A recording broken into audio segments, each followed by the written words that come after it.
everything you believe about success is keeping you stuck or slowly killing you? What if everything you admire, passion, grit, resilience, isn't the solution? It's the problem. In 1979, over a bowl of Captain Crunch and morning cartoons, I watched my mom step into a power suit. Sleek black pants, crisp white shirt, shiny cufflinks. I could still smell her Jovan musk and shoulder pads that defied gravity. In that power suit, she wasn't my mom. She was grit, resilience, and passion personified. I buried her in that power suit when she was 59. She conquered every challenge life threw at her, but it cost her, and I swore that would not be me. But here's the thing, research shows that behaviors, emotions, pass through generations, whether we like it or not. So I ask you, what stories of success have you inherited? Whose success are you living now?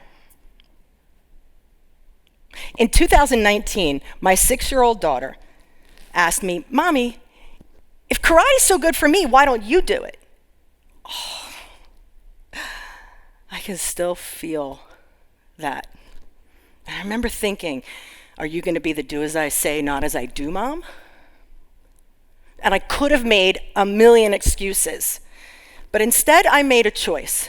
I said, touche, mini-me, I'll join. I stepped out onto the mat, tied on my white belt, took my place in line amongst the black belts, and thought, hey, look at you, you're showing up. And I thought, oh my God, what are you doing? Have you ever done something out of obligation only to later realize it was the best thing you ever did? Martial arts was that. I didn't just learn how to fight, I learned how to live. Every class pushed me outside my comfort zone. Every time I left, I could feel myself expand. My daughter's question got me on the mat, but it was the punch that showed me the true meaning of discomfort. When I got my orange belt, I had the choice to receive this ceremonial punch to the gut. Have you ever allowed someone to punch you in the stomach on purpose? I can still feel my adrenaline as I braced myself and took it. The craziest thing is it didn't hurt. And that's when I realized the power of choosing discomfort. Discomfort isn't something to avoid. It's a guide showing me where I can grow. And what you discover on the other side is a whole new version of you. It was amazing. But then, life hit me, literally. While demonstrating a flying sidekick in a kids' class, I ruptured my ACL and tore my meniscus. I can still feel the pop and crack as my foot hit the mat. Reconstructive surgery followed by 6+ months of non-weight-bearing recovery. But I'm a mom. Bills have to get paid, food has to get shopped, family has to get raised, house has to get cleaned, so I didn't stop. But my body did. I just couldn't push through. Passion faded, grit was gone, and there was no bouncing back. I laid in bed, broken, defeated, and I said to the universe, okay, you slayed the dragon, now what? And I heard this little voice inside that just said, surrender. So I did. That's when I saw my mom, the unstoppable woman that didn't stop until cancer consumed her and it was too late. And I realized I became her. Did you ever realize you became exactly who you said you wouldn't become? Despite all my efforts, I was on the same path, doing, pushing, grinding. I mean, it looked different on the outside, but it was all the same. And suddenly, healing wasn't just about my knee. It was about breaking the pattern. Passion fades.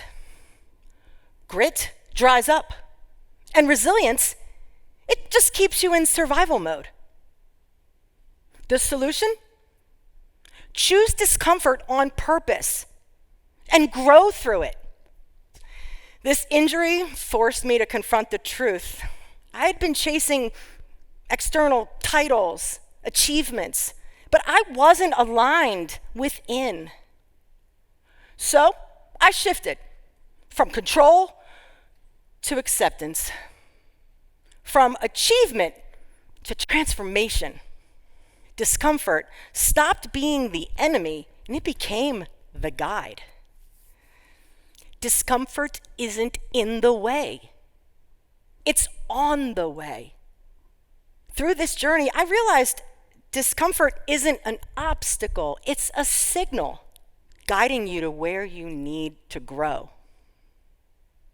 This insight became the foundation for the Magnum Opus Mindset, or MOM for short, a tool I developed to help others grow through discomfort. In Latin, Magnum Opus means a great work, a masterpiece. The Mona Lisa, Beethoven's Fifth. In the Magnum Opus Mindset, you are the masterpiece. It's not about the doing, it's about the becoming. Well, here's who I needed to become. Disciplined. You need to become a person who showed up every day for physical therapy, whether I felt like it or not. Connected. Become a person who works with a coach to heal the trauma that the injury uncovered. Focused. A martial artist who continues to train despite the injury. Committed. Becoming a coach who helps other women heal through their setbacks. And most importantly, present. A mom who heals herself for her daughter. This isn't about resilience. Resilience is bouncing back. This is moving forward. Legacy isn't something you leave behind. It's something you live into every day. And by choosing discomfort, I wasn't just changing my story. I was changing my daughter's too. What if your greatest breakthroughs are on the other side of the discomfort you're avoiding? I'm not here today because I'm passionate. I'm here today because I chose discomfort. Discomfort, not passion, is the most reliable tool for growth. Legacy isn't built on comfort. It's built on the discomfort we're willing to embrace head on. The Magnum Opus Mindset isn't about creating a great work. It's about becoming a great work. Each time you choose discomfort, you build more than success. You build a legacy. I stand here today because I chose discomfort, and in doing so, created a ripple that will be felt across generations. They say a woman who heals herself heals her daughter, her mother, and every woman around her. Now it's your turn. What masterpiece will you become?